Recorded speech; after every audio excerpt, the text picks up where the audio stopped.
Hi guys, welcome back to my channel. Today I'm going to be filming every single book I've read so far this year in 1 or 2 sentences. I was going to say 1 sentence, but like I probably can't do that. So 1 or 2 sentences on each book, just my thoughts of them, not the plot. I just thought we'd do a quick roundup. So far this year it is May 25th and I've read 25 books. So obviously it's not exactly halfway through the year when I'm filming this, and this video probably won't go up for a while just because I'm pre-filming some videos. Probably by the time this has gone up I've read a few more books, but you'll see those in my May and June wrap up. We're all over the place at the moment with what videos are going up when. Video will go up at some point, and if I read any others between now and then just check out my May and June wrap up. Let's just get into it because we've got quite a few to get through. The first book I read was A Court of Rings and Ruin. This book was pain, emotion, war, romance, found family, tears, happiness, everything in a book, and I loved it. The Storied Life of AJ Vickery. Very quick read, quite emotional read. Didn't get too attached to the characters, but it was still a very fun read and I would still recommend it. And a very different read as well. That was quite a different one for me. Okay, that's multiple sentences. Let's keep going. A Court of Frost and Starlight. Cute, sweet book that we needed after ACOTAR. Quite calm, just a nice little novella after ACOTAR. A Court of Silver Flames. Bit too much spice, like feel like this could have been like half the length, but I did enjoy seeing Nesrin, that is Throne of Glass, Nesta's character arc, and I love Cassian obviously, so fun book. Bit too much spice. The Dead Romantics. Not as good as The 7 Year Slip. Still fun, still enjoyable, but nothing that is going to stick with me, and I don't really think about this book very often. Caraval. So much better than all of you guys say it is. Literally so fun. Love the 2 main characters. Love the whole idea. Stephanie Garber is such a good storyteller. She just knows how to grip you, how to move the story along, and I really enjoyed this book. The Assassin's Blade. I think you should start on The Assassin's Blade. I personally think that it set you up with the characters really nicely, and I just loved every little story in here and how every little story is integrated at the end of Throne of Glass. Like, I have a newfound appreciation for this book, because when you get towards the end of Throne of Glass, like in the tandem read and the last books, everything from this book starts getting woven in, and it is so satisfying and so cool. But this book is painful, and I will never forgive Sarah J Maas for what she did in this book. Throne of Glass. A good introductory book. At first I was like, for Sarah J Maas this is quite calm, but as we know, Sarah J Maas's books, they start off calm and they do a full 180. I actually preferred Assassin's Blade to this book. The first couple of books of Throne of Glass are just setting up, and then you get to the real plot. Legendary by Stephanie Garber. Did not enjoy this one as much as Caraval, unfortunately. Also, why is Caraval matte and Legendary shiny? Can we please fix that? Didn't enjoy it as much, didn't enjoy the characters as much in this one because it follows different people. Still in Caraval, so still enjoyed that part where we were in Caraval and the magicalness and the storytelling of it. Just didn't enjoy the plot as much, and I also feel like we already did Caraval, so I'd kind of prefer if this one maybe didn't take place in Caraval just because it was a little bit of the same. Beach read. I reread this one for the 4th time because my friend annotated it for me, as you can see. Every time it hits the mark, every time it makes me cry, every time I just love it more and more. And I will never be sick of reading this, and I reread it every year. Also, January is me, I am January. Finale by Stephanie Garber, another shiny one. I don't like the shine, I prefer the matte ones. I can't remember if I prefer this one to Legendary or not, but again, wasn't as good as Caraval.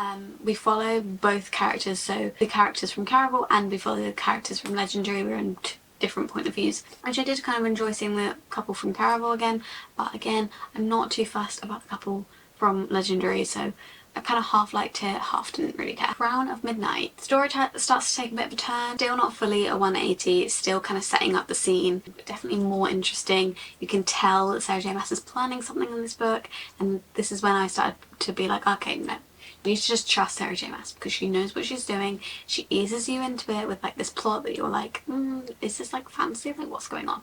And then she just smacks you around the head with a whole entirely different plot. You just have to be patient, but I actually did still enjoy this book. Obviously, now looking back at it, I don't really know what my opinion is now that we've taken on a whole different plot route, and like that's so much better. And the characters are still in this, and it's still a fun plot line. Guys, I've missed out some books. I read them on the Kindle, so Daisy Hates, I read better than Magnolia Parks. She's much less annoying than Magnolia, and Christine is much less annoying than BJ. I don't know if I liked it enough for me to still carry on with the series, especially because the next book is a Magnolia book, and I just can't stand her. And I can't stand parts of the book. Like, I get the writing's good, sometimes I just feel like the writing's a bit like, I don't know. I don't want to, like, Magnolia Parks fans are like the Taylor Swift fans of the book world, and I don't want to get on their wrong side. Wish I liked them, and I'm gonna keep trying. I think I did like Daisy Hates a little bit more. We're back to another Kindle book, but that is One by One by Frida McFadden. I didn't feel any attachment to any character. Plotline, I didn't really care. Like, it was fast paced. If you want a fast paced thriller, it was very fast paced, very quick. But did I care at all about it? No. Will I ever think about it again? No. Heir of Fire. This one is when the plot starts kicking in. This is, I think, the first one where the plot is like coming at you and you're like, okay, I can see where we're going now. We are changing things up. This one is also where a bit of the romance comes in. So I think this is like people's favourite. Personally, I didn't really care that much for it. I liked it just as much as Crown of Midnight, but yeah, I expected to like this one more. I did appreciate that the plot was picking up, but thought I'd be invested in the romance more, and I wasn't. Then I read Queen of Shadows. Again, this one was my favourite one so far. I definitely liked it more than the other ones, but not enough to like put up any rating. I didn't like it that much more than the other ones. Again, I just didn't feel much for the romance. I still don't really feel much for the main romance. Sometimes they'll do things and I'll be like, oh, kind of cute, but mostly I prefer the side romances in this series. I think it's because I didn't expect the character to be the romance, so I was a bit thrown off by that. If I did know who was going to be the romance, like love interest from the start, then I wouldn't have got attached to other characters and I would have liked this one more. The Hunger Games. Very YA, but very, very quick, easy, fun read. If you don't like YA writing, you probably won't like this. I feel like it could make you cringe if you don't like YA writing, because it's written in a very, very YA way. I think it's like his first person present tense, so like it's told from her point of view in the present tense. I think most of the time books written for a bit of an older audience, they're usually past tense, but it's present tense, so I feel like that makes it read more YA. I'm actually very excited to continue the series. It's just a nice, easy read to break up Grain of Glass. And also you get so many things in that book that you don't get in the films, because you're in her head. You know more of her thoughts, whereas in the film you're obviously just watching, so you can't know her thoughts because she's not speaking them to you. The Reappearance of Rachel Price. This one, it was fun, but too long. I've heard a lot of people say this, especially like a YA thriller mystery should be like 450 pages. I think that that's a bit long, and I found myself getting like a bit bored at some parts. And also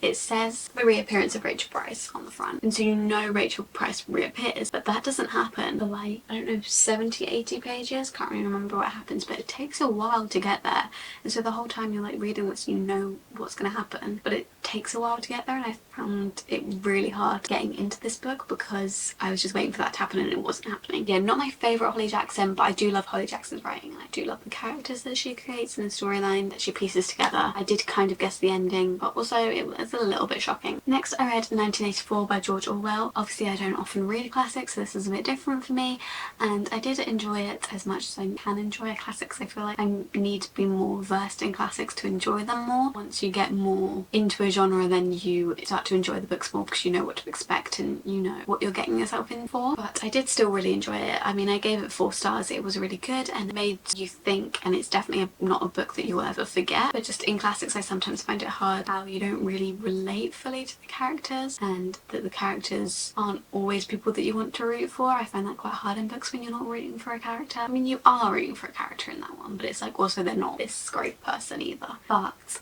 I did really enjoy it, and it is definitely like a message that will stick with you, and you won't forget the story. I feel like if I read it at the time that it came out, obviously I wasn't alive, but I feel like reading it at the time it came out, or like around then, would have been a lot more wow, because the themes in that book nowadays are thought about a lot more and a lot more prevalent. So the idea of what goes on in that book is less shocking now, because we're like, yeah, that is basically happening. I talked about that book in way more than one sentence. Then I read Powerful by Lauren Roberts. Okay, this book is like painful. It's short, it's sweet, but it's painful, and I'm mad at Lauren Roberts for this book, but I did really enjoy it. Then I read Just for the Summer by Abby Jimenez. This was a cute book. I expected more from what everyone was saying about it. I think at some points I just found it a bit cringe. I don't know, I found the main girl a little bit cringe at some points. I really like the main guy, but it just always happens in romance where they kind of make the main girl too too, not really quirky. I wouldn't say she was like quirky, but I did like the premise of the story. I liked the guy. I liked them together, but it's just her on her own. Sometimes I didn't like.